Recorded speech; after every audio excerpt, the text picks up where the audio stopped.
예, 만나서 반갑습니다.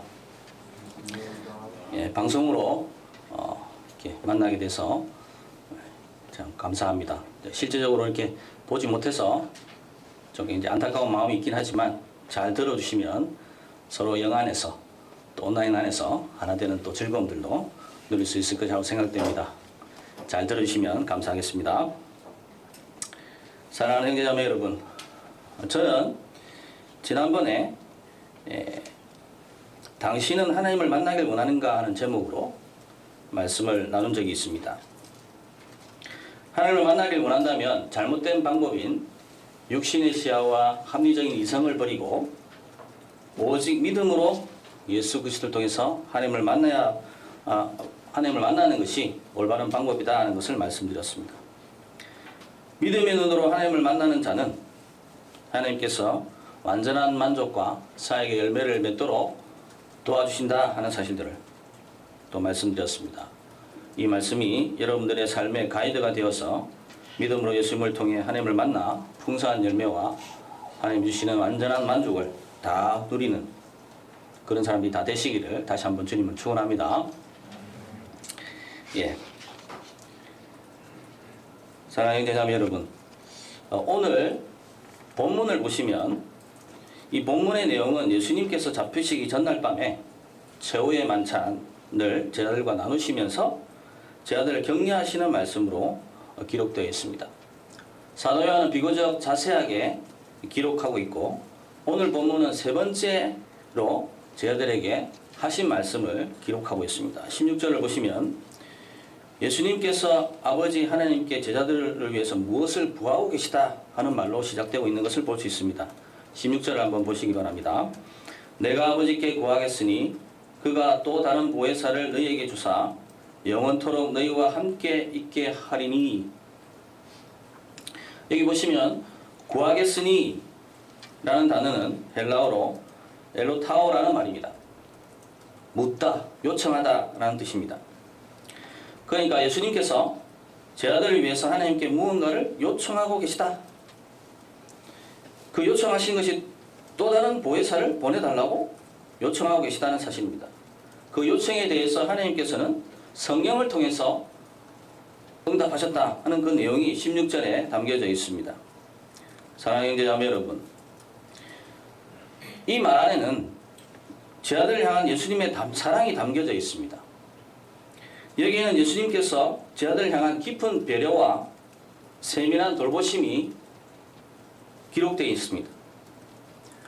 그래서 오늘 말씀을 통해서 예수님께서 제자들을 위해서 성령을 구하신 내용들을 살펴봄으로써 지금도 우리를 위해서 예수님께서 하나님께 구하여 성령을 보내주심으로 우리들도 제자들처럼 모든 시험과 고난을 다 이겨내고 믿음을 지킬 수 있을 뿐만 아니라 우리의 삶이 주의 은혜로 윤택해지고 풍성해져서 그 즐거움으로 주님이 부탁하신 지상 명령에 우리 자신을 헌신하여 성취하는 일을 할 수 있도록 도와주신다는 사실들을 믿는 믿음을 소유하는 시간들이 되시기를 주님으로 축원합니다. 첫 번째로 같이 나누고 싶은 말씀은 예수님께서 하나님께 또 다른 보혜사를 보내달라고 하신 배경에 대해서 보내시게 된 배경에 대해서 같이 한번 나누고 싶습니다.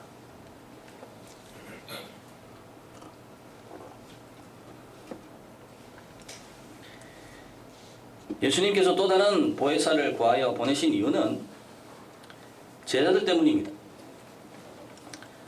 왜냐하면 그들은 곧 자신들의 스승이시며 메시아이시며 주님이신 예수님을 빼앗기는 상황을 맞게 되었기 때문입니다.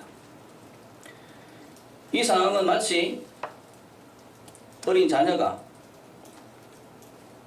부모를 갑자기 사고로 아니면 전쟁이라는 전혀 불가항력적인 어떤 일들로 인해서 잃어버리게 되는 상황과 같은 상황이었기 때문에 예수님께서는 제자들을 고아와 같이 버려두지 않게 하시려고 성령을 구하게 되셨습니다. 고아와 같이 버리지 않으시려고 예수님께서는 하나님께 구하셨다는 것입니다. 예수님께서는 제자들이 고아와 같이 버려지는 상황을 원치 않으셨습니다. 절망적인 상황에 제자들이 남겨지기를 원치 않으셨습니다. 18절을 보시면 18절 같이 한번 읽어보겠습니다. 시작.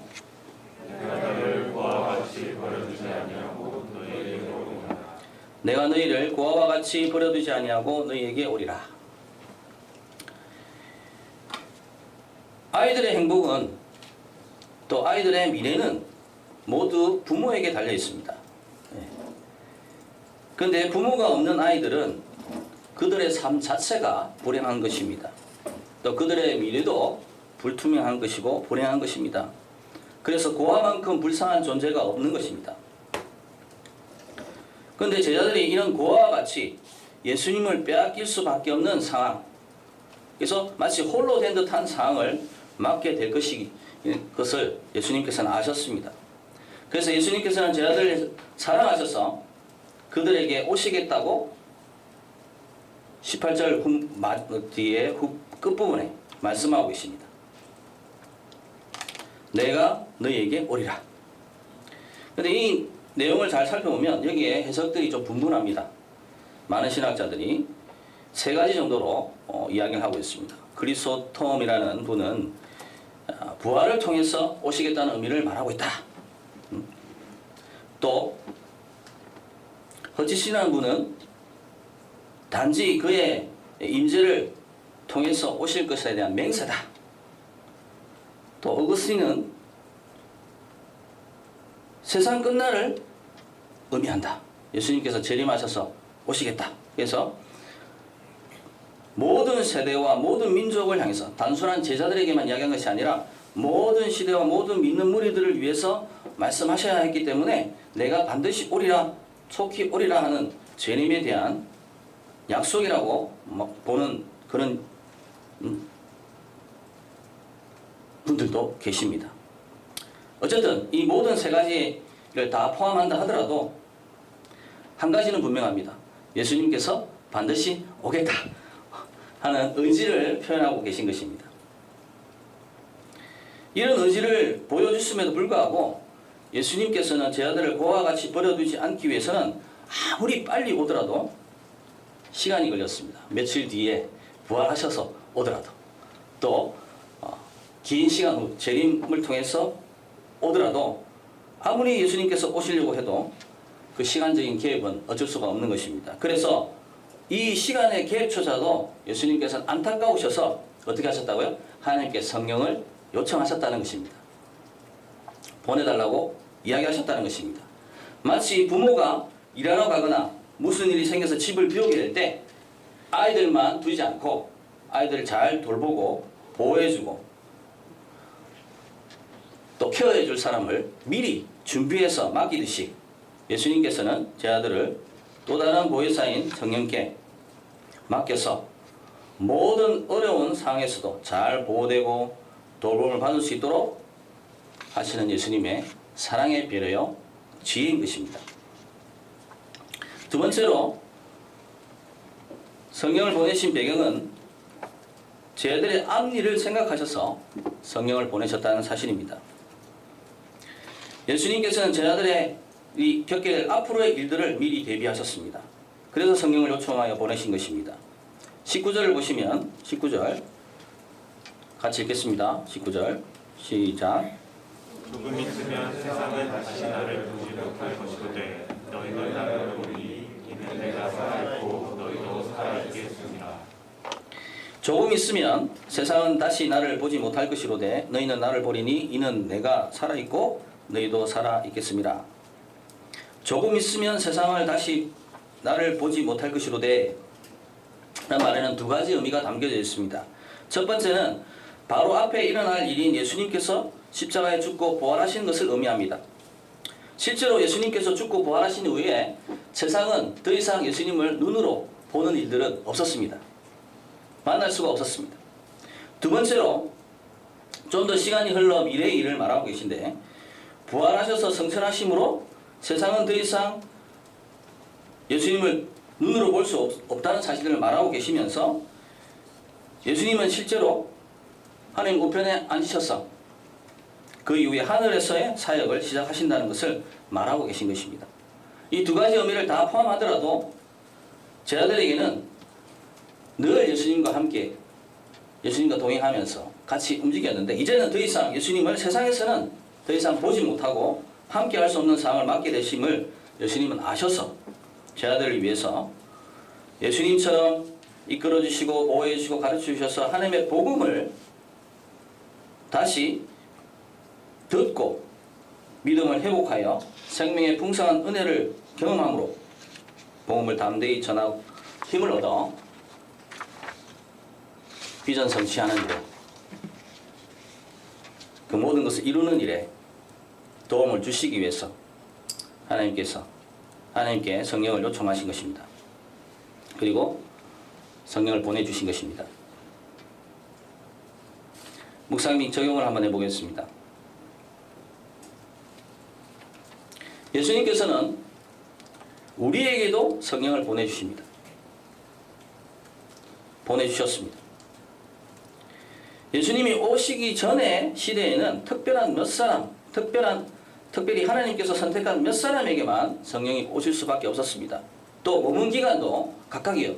영원토록 있지 않고 일시적인 또 특별한 어떤 사명을 감당하는 기간적인 제한이 있었습니다. 그러나 예수님이 오시고 난 이후에 예수님께서 성령을 보내시고 난 이후에는 예수님을 믿고 구하는 모두에게 다 성령을 보내주셨다는 사실입니다. 마가다락방에 성령을 구하는 120명의 성도들이 있었습니다.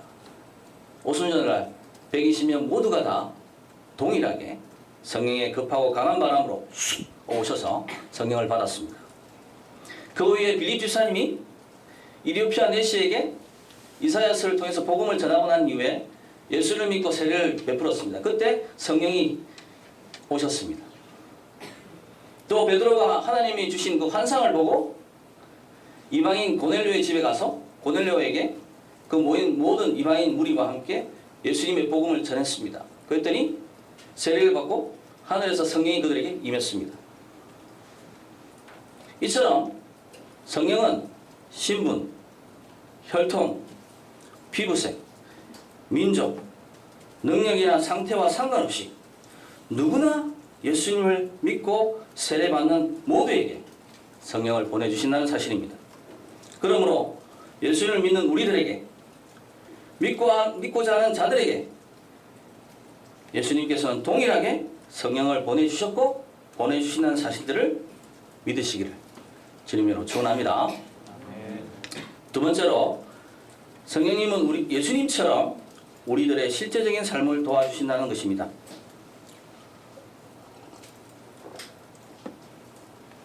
형제자매 여러분, 우리의 기도를 잘 보십시오.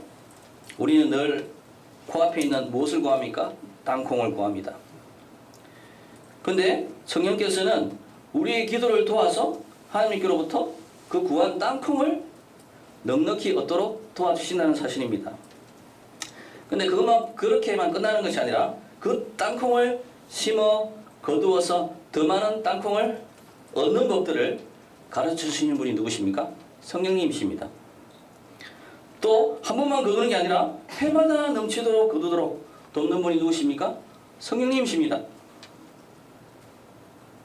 그래서 해마다 거두는 땅콩, 그 많은 땅콩, 그리고 그 땅콩이 필요한 자들에게까지 나눠줘서 그들이 받게 하시고 또 그것을 그들도 다시 심고 거두어서 또 다른 땅콩으로 또 다른 사람들에게 나누고 누릴 수 있도록 그 풍성함을 가질 수 있도록 하시는 분이 누구십니까? 성령님이십니다. 바울은 이 성령의 능력을 너무나 잘 알았습니다. 그래서 그는 성령에 충만하도록 명령까지 했습니다. 실제로 그는 성령의 도우심을 따라서 살려고 힘썼습니다. 골로새서 1장 28절 29절 말씀을 보시면 같이 한번 읽어보겠습니다. 시작. 우리가 그를 전파하여 각 사람을 권하고 모든 주제로 각 사람을 가르치면 각 사람을 그리스도 안에서 완전한 자로 세우려 함이니 이들이 아니라 나도 내 속에서 능력으로 역사하시는 이의 역사에 따라 힘을 다하여 수고하노라. 우리가 그를 전파하여 각 사람을 권하고 모든 지혜로 각 사람을 가르치면 각 사람을 그리스도 안에서 완전한 자로 세우려 함이니 이를 위하여 나도 내 속에서 능력으로 역사하시는 이의 역사를 따라 힘을 다하여 수고하노라. 바울은 모든 지혜롭게 행하는 자는 성령을 따라서 순종하는 자라는 사실들을 너무나 잘 알았습니다. 그래서 바울은 열심히 성령을 따라서 수고하려고 힘썼습니다. 그 덕분에 바울은 많은 일과 많은 업적을 남길 수 있었고 또 많은 사람을 세울 수 있는 일들을 할 수 있었습니다. 결국 그 모든 것이 성령의 역사였던 것입니다. 그러므로 우리들도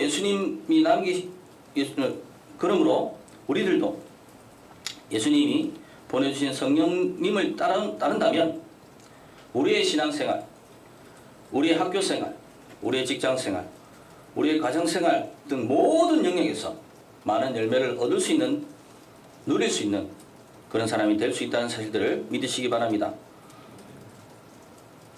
사랑하는 형제자매 여러분, 성령이 우리의 모든 능력을 능히 도우시고 이끌어서 많은 열매를 맺도록 하심으로 우리는 그분을 믿고 따르는 순종하는 자들이 되도록 힘쓰는 한 해가 되시기를 주님으로 축원합니다. 사랑하는 형제자매 여러분, 저는 방금 첫 번째로 예수님께서 또 다른 보혜사를 요청하신 또 보내주신 배경이 무엇인지에 대해서 말씀드렸습니다. 두 번째로 예수님께서 요청하신 또 다른 보혜사, 이 성령님은 어떤 분이신가에 대해서 같이 한번 나누고 싶습니다. 성령님은 어떤 분이십니까? 예수님께서는 제 아들이 맡게 될 상황 속에서 승리하는 비결은 제 아들 자신에게 달려있지 않다는 사실들을 너무나 잘 아셨습니다. 오히려 그들을 이끌어줄 지도자가 누구냐 하는 것에 모든 성패가 달려있다는 것을 예수님은 아셨습니다. 그래서 자신과 같이 제 아들을 돌보시고 이끌어줄 분은 하나님밖에 없기 때문에 하나님께 요청하셨습니다. 그래서 하나님께서는 성령을 보내셨고 예수님과 같이 그 일들을 하시는 분으로 보내주셨습니다. 그래서 성령님은 바로 하나님이십니다. 성령님께서는 예수님과 같이 삼위일체의 하나님이십니다. 16절을 보시면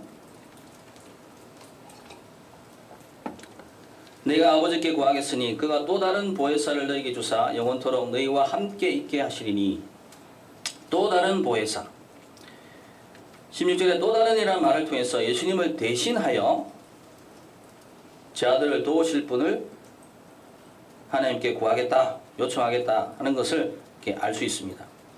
예수님과 같은 분이시고 같은 역할을 하실 수 있는 분은 누구십니까? 예, 하나님밖에 없는 것입니다.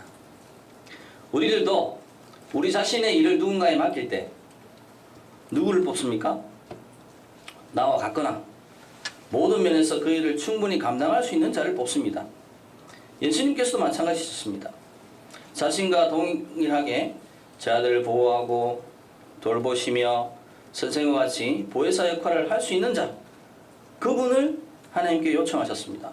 그랬더니 하나님께서 누구를 보내셨다고요? 성령님을 보내셨습니다. 성령님이 바로 예수님과 동일하신 하나님이신 것입니다. 또한 성령님은 하나님이시므로 제 아들을 돕고 섬기는데 시간적인, 공간적인 제한을 받지 않으시는 놀라운 분이십니다. 그래서 그는 제 아들과 영원토록 함께 하심으로 도와주실 수 있는 분이십니다. 영원토록 함께 하십니다. 성령님께서는 영원토록 제 아들과 함께 하심을 우리는 다시 한번 볼 수 있습니다. 16절을 다시 한번 보시면 내가 아버지께 구하겠으니 그가 또 다른 보혜사를 너희에게 주사 영원토록 너희와 함께 있게 하리니. 영원토록 함께 있도록 하신다고 말씀하십니다. 예수님께서는 이 땅에 오셔서 인간의 몸으로 사역하실 때는 시간적인 또 공간적인 제한을 받으셨습니다. 부활하신 이후에도 천상 사역을 위해서 하늘로 올라가셔야만 했습니다.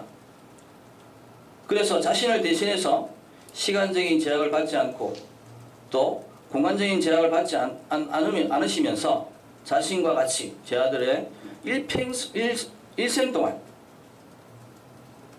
돌봐주시고 보호해주시고 위로해주시며 이끌어주셔서 믿음을 세워주시고 생명과 풍성한 삶을 누릴 수 있도록 그 풍성함 속에 하나님의 복음을 나누고 지상 사명을 성취하는 일에 드릴 수 있도록 돕는 분으로 보내주셔야만 했습니다. 또 제1세대인 제자들 이후에 믿게 된 성도들, 그 이후의 성도들, 그래서 지금까지 또 우리에게 또 우리 이후에까지 도와주셔서 하나님의 백성으로서 모든 좋은 것을 받아 누릴 뿐만 아니라 세상의 빛과 소금처럼 살아 하나님의 세계비전을 성취할 수 있도록 도와줄 수 있는 분, 그분이 바로 성령님이십니다. 그래서 예수님께서 하나님께 요청하신 것입니다. 세 번째로 성령님은 우리 속에 계시면서 도와줄 수 있는 분이십니다. 성령님은 우리 속에 계시며 도우시는 완벽한 헬퍼이십니다. 17절을 보시면 17절 같이 한번 읽어보겠습니다. 시작. 그는 진리의 영이라 너희와 함께 거하시며 또 너희 속에 계시겠습니다. 예, 그는 진리의 영이라 너희와 함께 거하시며 또한 너희 속에 계시겠습니다. 너희 속에 계실 것이라고 말합니다. 속에라는 단어는 엔이라는 헬라어입니다. 뭐뭐 안에, 뭐뭐와 함께라는 뜻입니다. 이 단어는 공간적인 의미와 시간적인 의미를 같이 갖고 있습니다.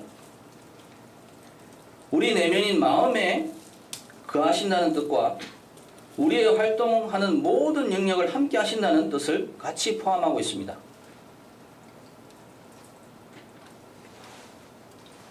예, 죄송합니다. 그런데 여기서는 공간적인 의미가 조금 더 강조되어 있습니다. 우리 안에 계시면서 우리를 도우시고 우리를 보호해 주시고 우리를 위로한다는 뜻입니다. 심지어 우리가 연약할 때, 심지어 우리가 죄를 지어서 넘어졌을 때, 심지어 우리는 어려운 시험을 당하고 있을 때에도 동일하게 우리 안에 계시면서 도와주신다는 것입니다. 마치 이와 같습니다. 경찰이 범죄자를 체포할 때 미란다 원칙을 고시합니다. 미란다 원칙이 무엇인지 아시죠? 당신은 변호사를 선임할 권리가 있고 참 재밌는데, 죄를 지은 자, 죄인 옆에서 가장 가까이 붙어서 모든 법적인 조치를 도와주고 보호해줄 수 있는 사람은 단 한 사람, 누굽니까? 변호사입니다. 부모도 친구도 아무리 가까운 사람도 그를 도와줄 수 없습니다. 단 한 사람, 변호사만이 그를 도와줄 수 있습니다. 성령님이 이 변호사와 같이 언제 어디서나 어떤 환경이나 어떤 상황이나 어떤 형편이나 어떤 상태에 있더라도 어떻게 하신다고요? 우리 안에 거하셔서 계셔서 함께 도와주시고 이끌어주시고 보호해 주실 수 있는 분이시기에 예수님께서는 하나님께 요청하신 것입니다. 묵상 및 적용을 한번 해보겠습니다. 첫 번째로 우리의 마음에 성령이 계십니다. 우리의 마음에 성령이 계십니다. 우리가 의식하든 의식하지 못하든 상관없이, 우리의 상태와 상관없이, 관계없이 성령님은 우리가 예수를 믿기로 한 순간에 우리 안으로 들어오셔서 거하시고 우리 안에 계십니다.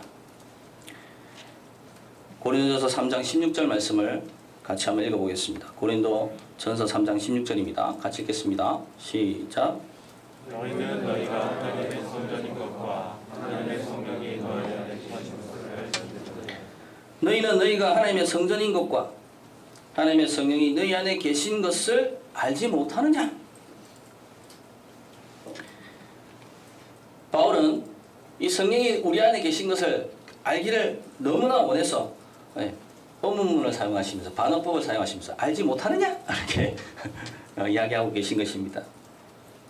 성령님은 우리 안에 계셔서 우리가 그분을 찾으러 특별한 곳을 갈 필요가 없는 것입니다. 오히려 그는 언제든지 우리 안에서 우리를 도우시는 분이십니다.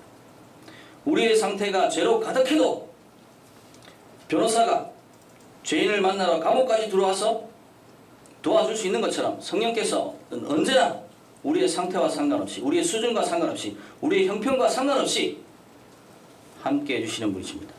믿으시길 바랍니다. 두 번째로 성령님께서 우리의 모든 영역을 도와주시는 분이십니다. 성령님은 우리에게 영적인, 특별히 믿음을 먼저 도와주십니다. 그래서 믿음의 기초이신 예수님을 주님으로 알고 시인할 수 있도록 도와주십니다. 우리가 연약할 때는 우리를 대신해서 기도해 주심으로 우리를 도우십니다. 또 우리가 하나님 뜻을 모를 때 하나님 뜻을 분별할 수 있도록 모든 것을 가르쳐 생각나게 하시는 분이 누구십니까? 성령님이십니다. 그런데 그분은 또한 우리에게 지혜를 주셔서 실제적인 삶의 현장도 도와주신다는 사실들을 믿으시기 바랍니다. 출애굽기 35장 30절과 31절을 한번 보시겠습니다. 출애굽기 35장 30절 31절 같이 읽겠습니다. 시작. 볼지어다 여호와께서 사례를 증명하여 주시고 하나님의 영을 그에게 전하려 하여 지혜와 총명과 지식으로 여러 가지 일을 하시되 볼지어다 여호와께서 부살레를 지명하여 부르시고 하나님의 영을 그에게 충만하게 하여 지혜와 총명과 지식으로 여러 일들을 하게 하시되.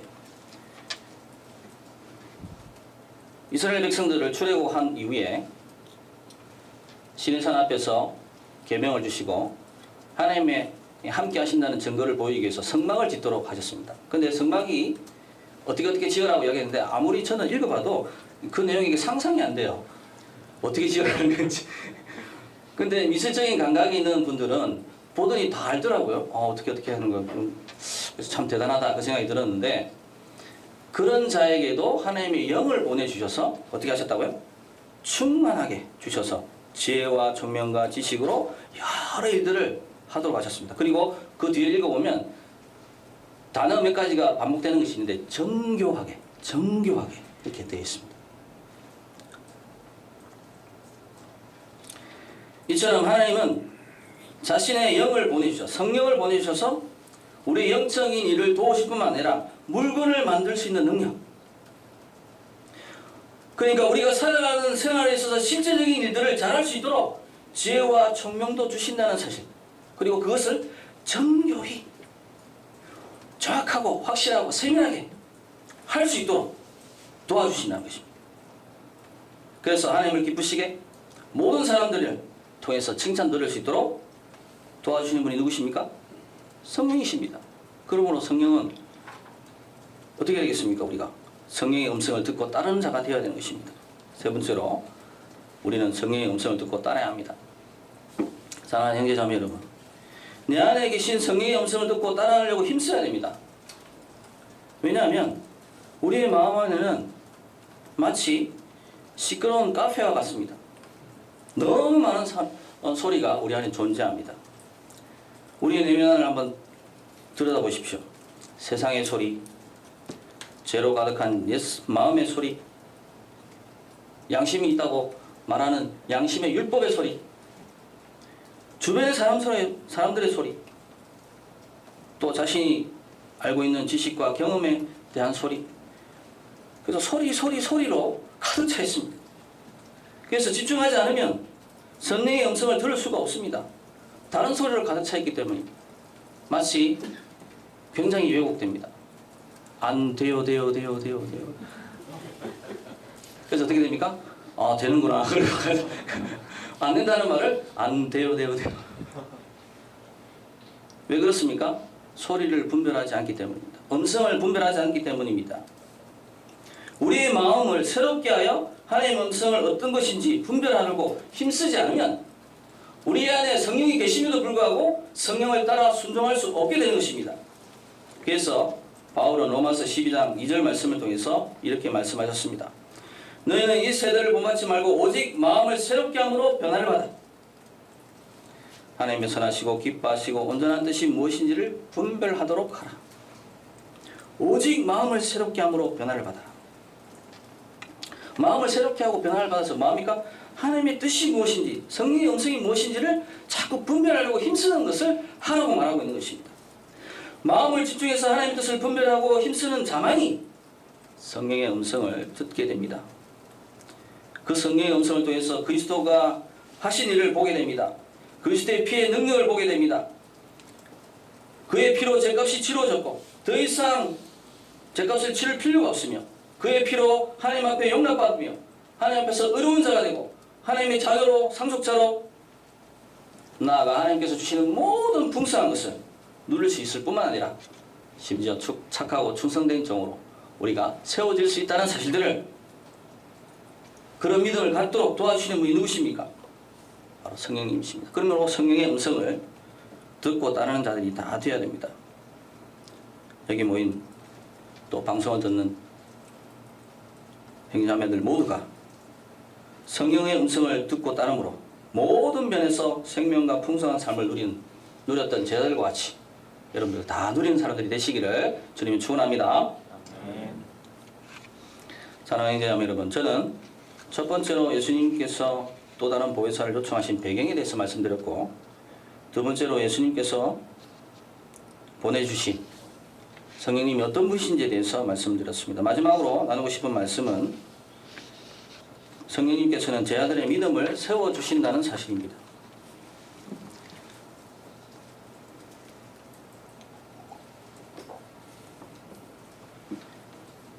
성령님은 제 아들의 믿음을 세워주십니다.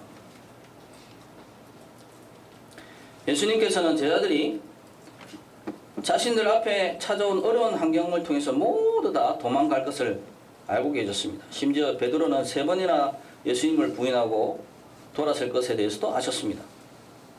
그리고 십자가에 못 박혀 죽게 되는 모습을 보게 되면 모두가 실망하고 낙심하고 시리에 빠질 것도 예수님께서는 아셨습니다.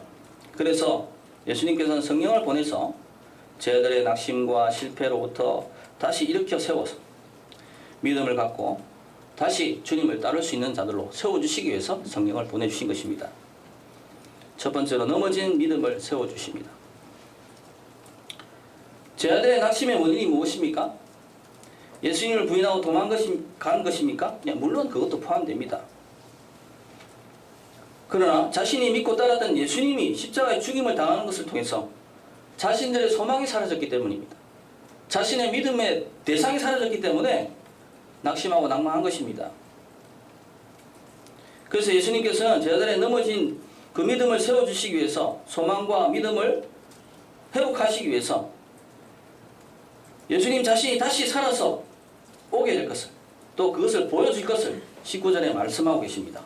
19절을 보시면 같이 읽겠습니다. 19절 시작.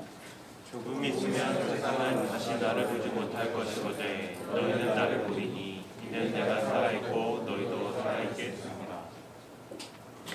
예, 잘 읽으셨습니다.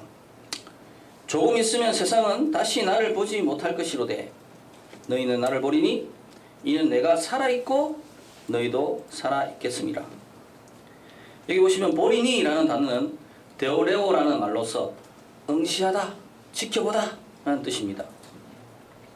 그러므로 이 내용을 살펴보면 조금 있으면 내가 십자가의 죽임을 당하지만 곧 다시 부활하여 제 아들들에게 다시 지켜보도록, 볼 수 있도록 오겠다 하는 그런 말씀이십니다. 그리고 실제로 예수님께서는 부활하신 후에 제자들을 찾아오셔서 자신을 보여주셨습니다. 성경의 기록을 보시면 다 아시듯이. 그러면 부활의 증거를 보는 것이 왜 그렇게 중요합니까? 그것은 바로 예수님이 하나님의 아들이시고 진정한 메시아이심을 확인시켜주는 가장 강력하고 완벽한 하늘의 증거요 하나님의 증거이기 때문입니다. 또한 이 증거가 제 아들의 낙심하게 만들었던 그 원인을부터 회복시켜주고 모든 실패와 실수로부터 벗어날 수 있게 하는 강력한 사랑과 믿음의 복음인 것입니다. 이 복음으로 인해서 제자들은 어떻게 됩니까? 주와 복음을 위하여 순교하는 자리까지 갈 수 있는 출발점이 되었던 것입니다. 그래서 제자들이 복음 전할 때 제일 많이 이야기했던 것은 예수님께서 살아나셨습니다. 그 이야기입니다. 지금 우리는 복음은 제 죄를 이야기하고 죄를 위해서 죽으신 예수님의 십자가를 이야기하고 그리고 부활을 이야기하지만 그 당시에는 다른 이야기하지 않고 예수님이 살아나셨습니다. 그 이야기였습니다. 이 부활의 증거가 강력한 복음인 것입니다. 그런데 이 강력한 복음도 성령이 도와주지 않으시면 보고도 믿을 수가 없는 것입니다. 성령만이 보고 믿을 수 있도록 도와주십니다. 요한복음 20장 21절 22절을 나중에 한번 보시면 그 내용에는 이렇게 됩니다. 부활하신 예수님께서 나타나셔서 제 아들에게 평강이 있을지어다 그렇게 말씀하시면서 숨을 뿜으시고 성령을 받아라 그렇게 이야기하셨습니다. 성령이 도와주셔야만 예수님의 부활을 보고 믿게 되는 것입니다. 성령이 도와주시지 않으면 예수님에 대한 어떠한 증거를 들어도 믿을 수가 없는 것입니다. 재미있게도 그 당시엔 도마만 없었습니다. 도마는 제 아들의 권면을 들었습니다. 우리가 예수님을 만났다. 간증을 들었습니다. 그것도 한 명도 아니고 11명 중에 한 명 빠졌으니까 10명인데 10명이 돌아가면서 다 이야기를 하는데도 안 믿어. 난 안 믿어. 마치 진짜 뭔가를 확실하게 확신하는 것처럼 안 믿어 이렇게 이야기하는 것이죠. 왜 그렇습니까? 성령을 그때 받았지 못했기 때문입니다. 그래서 예수님께서는 다시 의심하는 도마에게 나타나셔서 실제로 그 손과 옆구리에 못자국과 창자국을 보여주시고 확인시켜 주심으로써 부활의 증거를 보여주셨습니다. 그러시면서 덧붙였습니다. 뭐라고 덧붙였습니까? 너는 보는 거로 믿느냐? 보지 않은 자가 복되도다. 어떻게 보지 않고 믿겠습니까? 어떻게 성경에 있는 기록부를 통해서 우리가 믿을 수 있습니까? 성령이 도와주셔야 합니다. 성령만이 우리의 믿음을, 넘어진 믿음을, 어떤 믿음을 가질 수 있도록 도와주시는 것입니다. 그래서 예수님께서 하나님께 성령을 구하신 것입니다. 그리고 성령을 보내주신 것입니다. 두 번째로 성령은 제 아들이 예수님과의 신비한 연합이 되어 있음을 알고 믿도록 도와주시는 분이십니다. 예수님과의 신비한 연합이 되어 있음을 믿게 하십니다.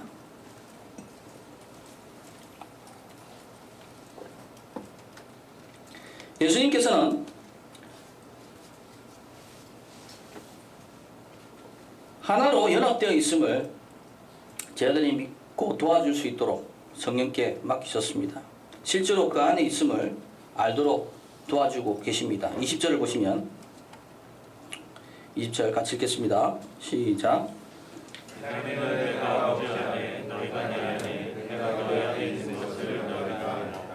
그날에는 내가 아버지 안에 너희가 내 안에 내가 너희 안에 있는 것을 너희가 알리라.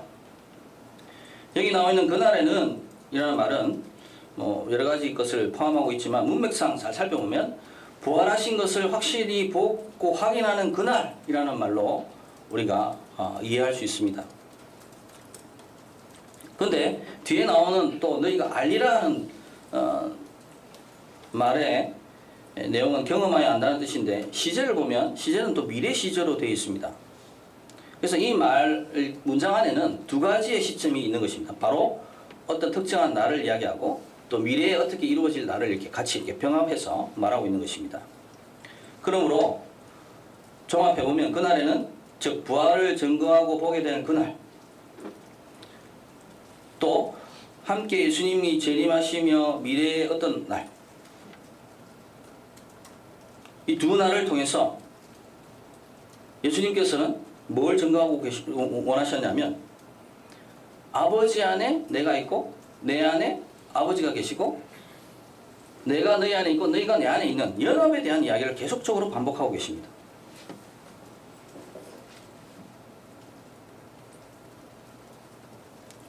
그래서 모두가 하나님 아버지 안에 예수님이 계시고 예수님 안에 우리가 있고 믿는 자들이 예수님 안에 있는 이 실제적인 연합에 대한 완성을 시작과 완성을 같이 보여주고 계신 것입니다.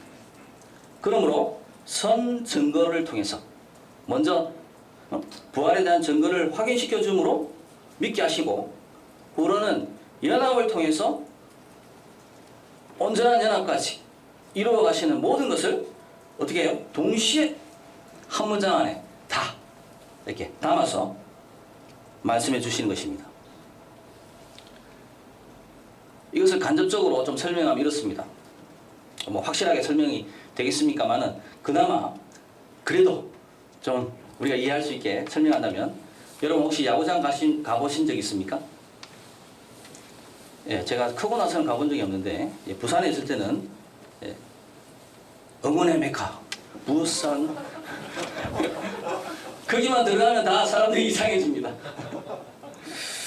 예, 경기장, 예, 경기를 보러 들어가는 건지 응원하러 들어가는 건지 모를 정도로 그런 어떤, 예, 문화가 있는데, 관중석에 관중이 들어가면 같은 구호, 같은 노래, 같은 함성을 지릅니다.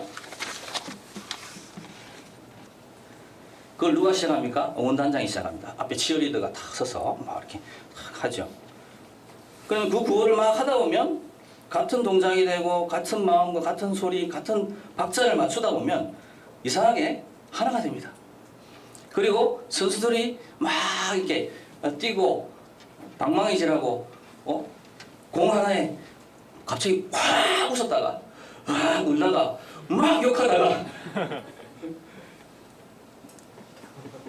참 이상한 일들을 하게 되죠.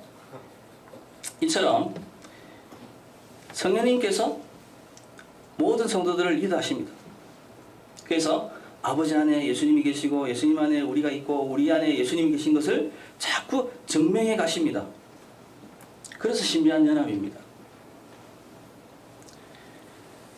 경기장 안에 모두가 하나 되어 들어와 있습니다. 그러나 처음부터 다 하나 됩니까? 어색하죠. 앞에서 막 그걸 외쳐도 몇 사람만 앞에서 이렇게 합니다. 시작합니다.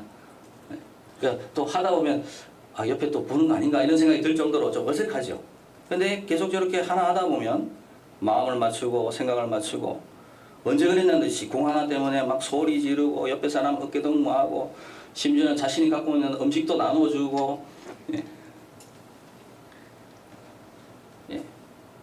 부산에는 맨 마지막에, 예, 쓰레기 봉지를 머리에 탁 이렇게 뒤에 쓰고 다 모두 다 일제히. 이처럼 하나 되는 그 과정들을 시작부터 끝까지 누가 주도하십니까? 성령이 주도하십니다. 그 적용을 알고 누릴 수 있도록 도와주시는 분이 성령님이시기 때문에 예수님께서 하나님께 성령을 보내달라고 요청하신 것입니다. 묵상 및 적용을 한번 해보겠습니다. 첫 번째로, 성령님은 우리의 믿음도 세워주심으로 성령 충만함을 구해야 합니다.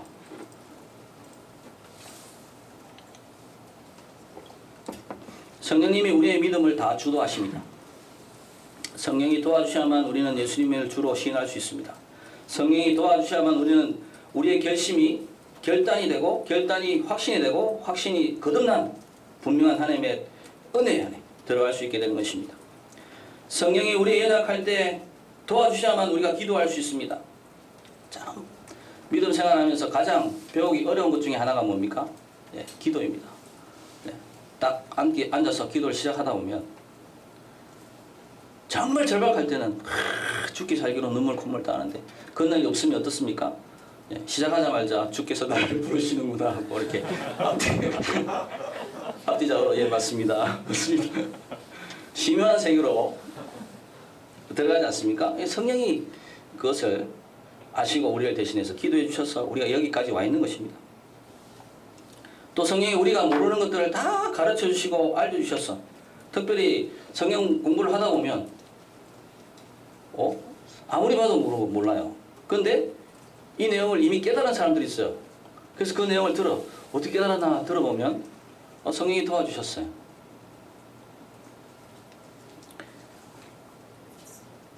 또 진리의 영이시기 때문에 진리로 우리를 이끌고 가십니다. 그러므로 성령을 믿음으로 우리는 어떻게 됩니까? 점점 거룩한 성화의 길로 가서 하나님 닮고 예수님 닮아 하나님을 만날 때 부끄러움 없이 설 수 있도록 이끌어 주시는 분이 바로 성령님이십니다. 이처럼 성령은 모든 것을 다 주저하심으로 우리는 어떻게 해야 됩니까? 성령 충만함을 구해야 됩니다. 에베소 5장 18절 같이 한번 읽어보겠습니다. 같이 읽겠습니다. 시작. 술 취하지 말라 이는 방탕한 것이니 오직 성령으로 충만함을 받으라. 술 취하지 말라 이는 방탕한 것이 오직 성령으로 충만함을 받으라. 바울은 이 사실을 너무나 잘 알기 때문에 성령 충만함을 받으라고 명령했습니다.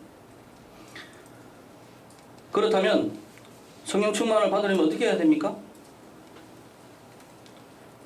오늘 성경 본문에서 예수님께서 하나님께 구하신 것처럼 우리들도 하나님께 성령 충만함을 구해야 됩니다. 이미 믿는 신자들 안에는 성령이 계시지만 충만하여 그분에 의해서 우리의 삶이 전반, 우리의 삶의 모든 것, 또 생각과 마음, 모든 것이 성령의 통치를 받아 그 통치를 따라서 사는 삶이 즐겁고 기뻐서 우리 마음에 저절로 시와 찬미와 신령한 노래를 부를 수 있는 그런 사람이 되는 것이 성령이 충만한 삶인 것입니다. 그걸 위해 기도해야 됩니다. 하나님 뜻을 알고도 그걸 해야 되나? 이렇게 되는 상황은 성령이 충만한 상황이 아니고 성령께서 말씀하시는 것에 대해서 그냥 듣는 것이죠. 우리가 기쁜 마음으로 순종할 수 있도록 성령 충만함을 구해야 됩니다. 여기 모인 분들은 또 방송을 듣는 모든 형제자매 여러분들은 성령 충만함을 구하여 성령 은혜를 다 누리시는 자들이 되시기를 주님은 축원합니다. 두 번째로 마지막입니다.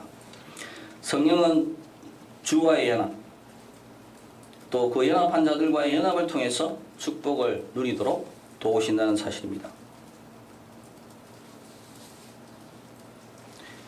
축구 경기를 보다 보면 경기가 잘 안 풀릴 때 감독이 교체 선수 한 사람을 딱 집어넣음으로 팀 분위기가 확 달라지면서 골을 확 넣고 승리하는 경우들을 종종 봅니다. 이처럼 예수님께서는 우리들의 삶의 경기에서 어떻게 하지 남다른 경기력을 가지고 골을 넣어서 승리할 수 있는지를 예수님은 너무나 잘 아십니다. 그래서 우리의 삶에 누굴 보내십니까? 성령님을 쑥 하고 보내십니다. 그래서 성령님을 보내셔서 예수님과 유기적인 연합을 통해 하나가 되도록 도우셔서 열매 맺도록 도와주십니다. 요한복음 15장 5절 말씀에 나는 포도나무요 너희는 가지니 그가 내 안에 내가 그 안에 거하면 사람이 열매를 많이 맺나니 그가 내 안에 내가 그 안에 거하면 유기적인 연합을 이룰 수 있도록 또 이미 이루어진 자들과 함께 연합함으로 하나님의 축복을 누릴 수 있도록 영생을 누릴 수 있도록 인도하시는 분이 누구십니까? 성령님이십니다. 시편 133편 1절에서 3절 말씀입니다. 네, 마지막으로 같이 한번 그 목소리로 한번 읽어보겠습니다. 같이 한번 읽겠습니다. 시작.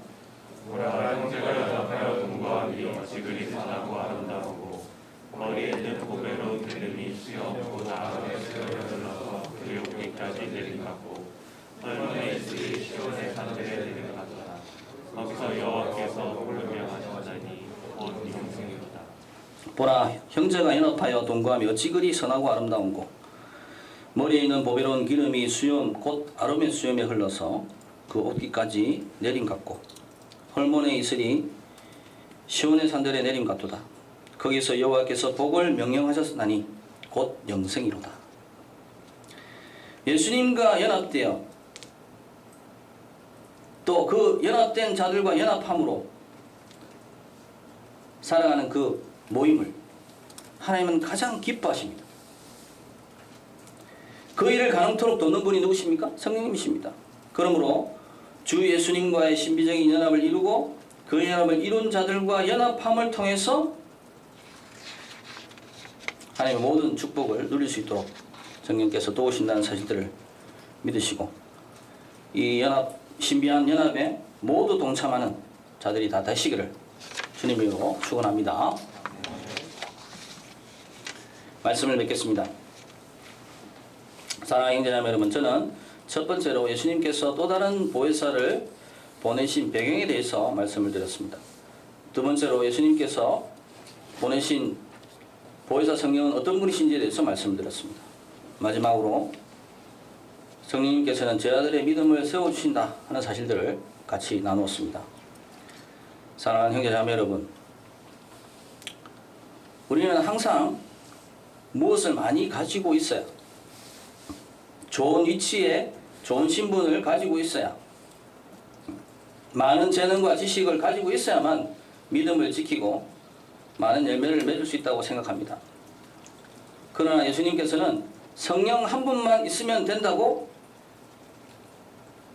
알고 계셔서, 확신하셔서 하나님께 성령을 구하여 저희들에게 보내셨습니다.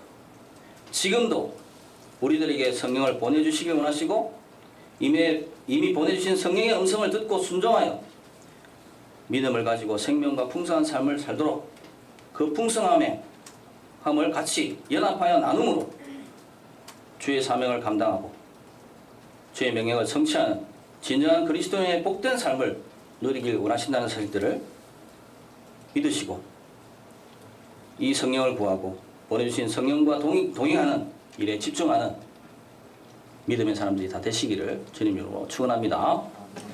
기도하겠습니다. 같이 한번 기도하십시다.